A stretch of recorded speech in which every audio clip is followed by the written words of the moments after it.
বৰপেটাৰ সাংসদ ফণীভূষণ চৌধুৰীয়ে মুকলি কৰিলে বৰপেটাত বিশুদ্ধ খোৱাপানীৰ প্ৰকল্প।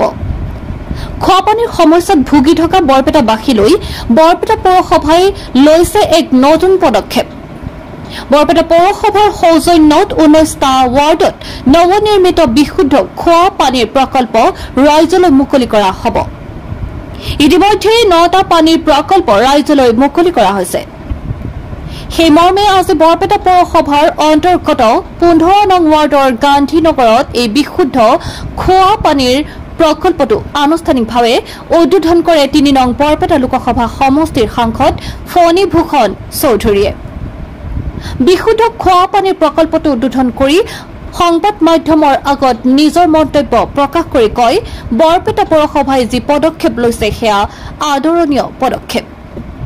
বৰপেটাৰ পানীত আৰ্ছেনিক থকা বুলি জানিব পাৰিছো। বৰপেটাৰ ৰাইজৰ সমস্যাসমূহ সমাধান কৰাৰ বাবে ৰাইজৰ আগত আশ্বাস প্ৰকাশ কৰে বৰপেটা লোকসভা সমষ্টিৰ সাংসদ ফণীভূষণ চৌধুৰীয়ে।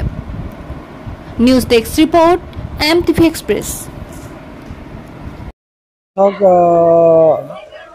বৰপেটা পৌৰসভা এলেকাত প্ৰধান মূল সমস্যা হৈছে খোৱাপানীৰ সমস্যাটো।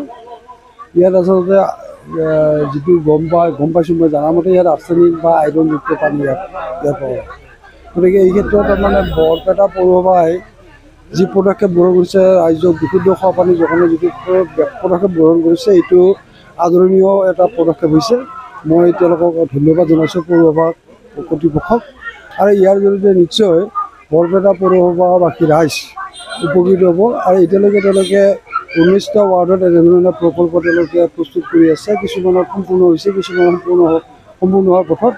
আৰু 3টা ৱাৰ্ড বাকী আছে। এই 3টা ৱাৰ্ডতো তেওঁলোকে পৰৱৰ্তী পৰ্যায়ত তেওঁলোকে এই পানী যোগানৰ আঁচনি, এনেধৰণৰ পানী যোগানৰ আঁচনি তেওঁলোকে প্ৰকল্প লৈ সম্পূৰ্ণভাৱে তাৰ কাৰণে মই বৰপেটা পৌৰসভাক মই আহ্বান জনাইছোঁ। আৰু ইয়াৰ জৰিয়তে এই ৰাইজক উপকৃত কৰিবৰ কাৰণে সেই বিষয়টো মই আজি যিটো মই আপোনালোকক নকওঁ, কিন্তু এই বস্তুৰ বিষয়টো মই নিশ্চয় চাম। কাৰণ এইটো তেওঁলোকে ইয়াৰ পৰা পানী ষ্টৰেজ কৰি ইয়াৰ পৰা লৈ যাব লাগিব। কিন্তু এতিয়া চৰকাৰৰ যিবিলাক আঁচনি আছে, ৱাটাৰ চাপ্লাই স্কিম, সেইবিলাক ঘৰে ঘৰে পাইপলাইনে তেওঁলোকে যোগান ধৰাৰ ব্যৱস্থা কৰিছে।